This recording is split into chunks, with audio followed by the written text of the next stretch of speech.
Je suis assis à la terrasse d'un café. Les arbres bruissent dans le vent léger. Les hommes de la ville, avec leurs combinaisons vertes, s'agitent. Le petit parc est en plein travaux. Je me dis qu'ils vont sûrement l'agrandir, ajouter un toboggan, poser un banc, replanter des fleurs. Deux d'entre eux s'approchent soudain d'un platane centenaire dont le tronc s'élance vers le ciel. Un géant. Je me souviendrai toujours de cette matinée. Cet album raconte l'histoire de ce géant et c'est signé Barou.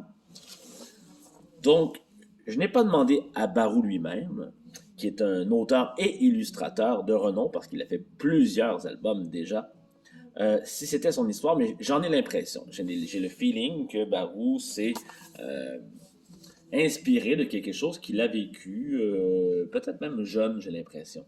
Quelque chose qu'il a vu, par la façon dont c'est écrit sur la quatrième de couverture, parce que c'est bien mentionné, je me souviendrai toujours de cette matinée.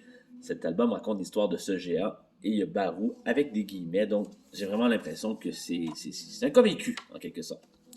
Donc il s'agit de l'album Les géants tombent en silence. Donc aux éditions Seuil de Barou, les géants tombent en silence. Et les géants dont on parle ici, on n'est pas dans le fantastique ou dans le fantasy, hein. On est vraiment dans la métaphore du géant qui est l'arbre. Donc, un arbre qui est dans une cité, dans une ville, on est dans un endroit urbain. Puis on va suivre l'arbre au fil des mois. Je vous montre une image ici, l'arbre dans la ville. Je vais vous en montrer une autre, pour que vous ayez une bonne idée. Ici, l'arbre encore.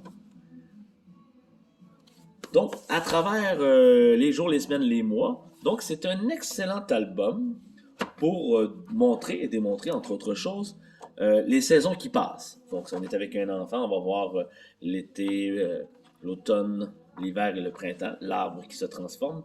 Et on se rend compte que l'arbre est là reste dans ce lieu-là, hein? C'est son environnement, à travers tout ce qui s'y passe. Les moins bons coups, les bons coups, les fêtes, les chicanes, les itinérants, les tempêtes, l'arbre demeure là sur place. Et puis finalement, pourquoi le titre Les géants tombent en silence? Eh bien, c'est qu'un matin, il y a des gens qui ont été engagés, probablement par la municipalité, pour retirer l'arbre de cet endroit-là, pour faire repousser du béton. Donc, vous aurez compris que j'ai l'impression, comme vous, qu'il s'agit d'un livre où on parle de faire attention à nos arbres, hein, à s'assurer qu'ils soient là, qu'ils poussent, qu'ils repoussent. Donc, la déforestation, plutôt la reforestation.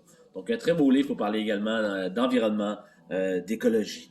C'est pas une nouveauté, contrairement à ce que je vous présente souvent, mais comme c'est un coup de cœur, c'est un livre que j'aime beaucoup, que je trouve très beau, bien illustré, mais aussi avec un fond, une histoire simple, avec un narrateur différent de d'habitude, parce qu'on est dans quelque chose d'un...